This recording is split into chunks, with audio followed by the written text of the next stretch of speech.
Olá, pessoal do estado do Paraná. Hoje, dia 18 de setembro de 2025.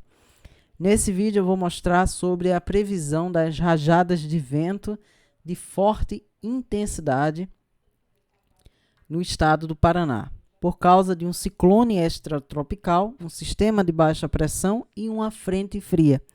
Por isso que a gente vai ter uma mudança no tempo e vamos ter riscos de ventos de forte intensidade. Começando aqui com o modelo mais tranquilo, o americano.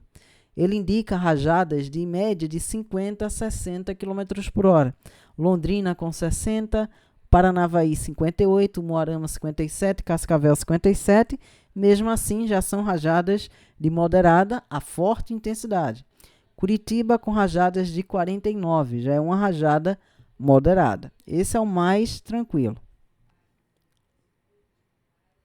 Vamos agora para o segundo mais agressivo, que é o europeu. O europeu ele indica rajadas de 66 em Curitiba, já é uma rajada moderada forte. 63 Umuarama, 60 em Paranavaí, 58 Londrina, Roncador com 62, Cascavel 61. Maringá com rajadas em média de 60 km por hora. Então já é uma rajadas de moderada a forte intensidade. E vamos agora para o mais agressivo, que é o modelo alemão. Ele indica rajadas de 73 km por hora em Curitiba. Já é rajadas de forte intensidade. Guarapuava com 80 km por hora.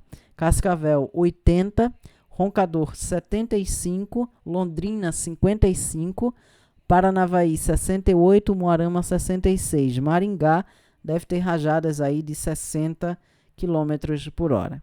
Então, o mais agressivo indica rajadas que poderão chegar até 80 km por hora no Paraná, com esse próximo evento de ventos de forte intensidade.